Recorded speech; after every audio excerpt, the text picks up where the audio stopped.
a heavy protest happened today in Balyesa, a very heavy protest as a result of the killing by the SWAT police in Balyesa that led to the buying of this boy named Ayama Daniels. Now, the story behind how they killed this guy is just so crazy and so sad. You know, it's just so sad. Now, according to one of the survivors of that day, he gave his own testimony, he gave his own statement of what happened. He said on that day that they went to celebrate with their friend in a garden, in a place called Hamilton's Garden. One of their friends is an EFCC officer, that they went to go and celebrate his birthday with him. So when they got to the venue, they were inside the club, they were just dancing.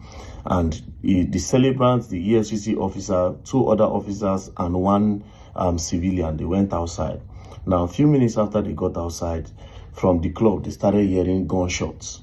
You know, they started hearing gunshots outside. And when they went outside, other people were running out of the club. And when they went outside, they noticed that it was their friends. The celebrant, who is an EFCC officer, another two other EFCC officer, and one civilian that was arrested by the SWAT team. Before they arrested them, the EFCC officer told the SWAT police that I am an EFCC officer, you understand? They said, no, you are not, you are impersonating. So they searched them, they didn't see anything. The guy kept on saying, you cannot take me away. I am an EFCC officer. I'm also an enforcement officer. I'm an officer of the law. And next thing, they punched him on the nose and he started bleeding. That was how they moved them to the SWAT office. On reaching the SWAT office, they started carrying out their investigations to be sure that, okay, is this guy truly an EFCC officer? At the end of the day, after much beating, they had beaten them up, they now discovered that truly the guy was an EFCC officer and the two other persons. So immediately the Oga of the SWAT started apologizing to the EFCC officer. Now, the one that was injured the most, his name is Israel, an EFCC officer named Israel.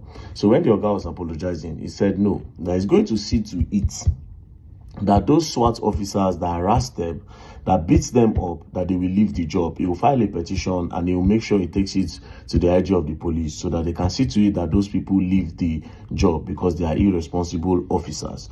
You know, so he threatened them. They begged and begged and begged, but he refused, because why you go beg me when you already bust my nose? You understand? Now, at the end of the day, these guys that noticed that they arrested their friends, they now came to the SWAT, they bailed their friends without money. Police didn't, the SWAT didn't collect body. So the guy still threatened that he will make sure those people leave the force. That was how they drove in their Lexus, their RS350, and they left. Now, they went back to the club to see if they can continue partying. But when they got to the club, the atmosphere had changed.